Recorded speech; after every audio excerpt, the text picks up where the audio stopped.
This is NewsBreak26 in Southwest New Brunswick. I'm Vicki Hogarth. Here's what's happening in our part of the world. Downtown St. Andrews has long struggled with parking, especially during peak tourism season. And a new proposal for a parking lot off Water Street is facing some opposition from residents. CHCO's Nathalie Sturgeon has their concerns. Darlene Ferguson and some of her neighbors are hoping, as they say, the town of St. Andrews won't pave paradise for a parking lot. Of course, wasn't very happy, but also that the majority of people in town aren't very happy about this either, because they need parking. They need the money to go into parking downtown, not up here. The proposed parking lot would abut the townhouses at 440 Water Street and run parallel to the Van Horn Trail. It is roughly, according to Google Maps, about a 10-minute walk from the proposed parking lot to the beginning of the shops and restaurants in the downtown, or a little under a kilometer. The trail, they say, is not utilized. It's utilized all summer by the Kiwanis campground people. Families, dog walking, joggers, hikers. They all use this trail in the summertime, so they don't need to park. And if they do, if someone wants to come along and needs parking, there might be 2 or 3 cars along the street at one time, maybe. Renderings show the parking lot is about 24 spaces and takes up about a little more than a quarter of the green space. Janice Lanahan said green space must be protected as one of the town's top priorities. To me, it's essential we hang on to every green space that we have in this community.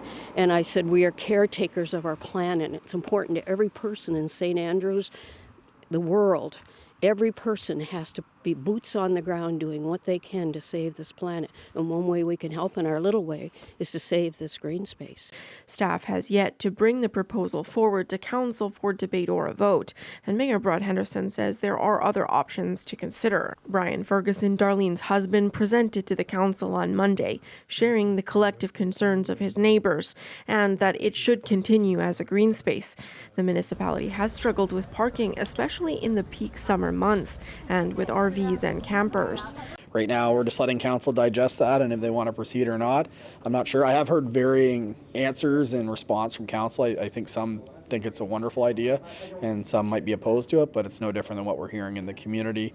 I personally don't doubt that if a parking lot would be there, if it wouldn't be used. I'm pretty confident it would. If you look at the other side of the trail, that parking lot is used well, but in the same sense, is that the most ideal location? The municipality is looking to expand parking for the downtown. That's something that council will have to consider. Still, though, the residents hope council will see their side. I said, I'm sure we all want to keep St. Andrews beautiful and sustainable for futures to come. This is our legacy. Nathalie Sturgeon, CHCO-TV, St. Andrews. Thanks, Nathalie. Over in St. Stephen, council is once again facing the denial of money it sought for affordable housing. Nathalie has been following that story and has the details. The municipal district of St. Stephen has been denied Housing Accelerator Fund money for the second time.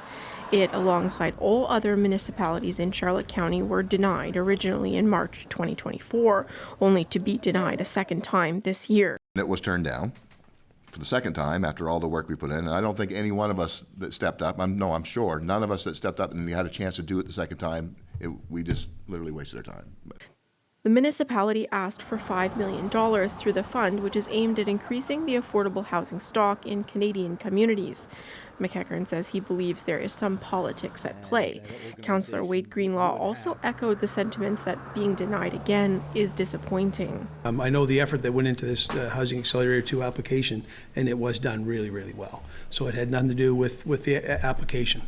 MDSS is struggling with the growing number of people experiencing homelessness in the community, with the number hovering around 100 people. The Canadian Mortgage and Housing Corporation, who operates the fund, told the council in a letter that more than 200 applicants applied. It's really frustrating, and I can imagine the people that work on these applications how frustrating it is, but just to say that 200 applications received and you weren't one of the successful ones is not a very good excuse for me to go on, right? CMHC did confirm to CHCO-TV that St. Stephen was denied again in the second round, alongside every other municipality in Charlotte County, apart from Fundy Shores, who did not apply. It said the second round of applications significantly exceeded the budgeted amount, but added it is committed to working with unsuccessful communities to provide positive housing solutions. Nathalie Sturgeon, CHCO-TV, St. Stephen. That's all the news I have for you. For more stories and online exclusives, visit CHCO and the Courier online at CHCO.TV. A news and public affairs production of CHCO-TV, New Brunswick's only source for independent community television.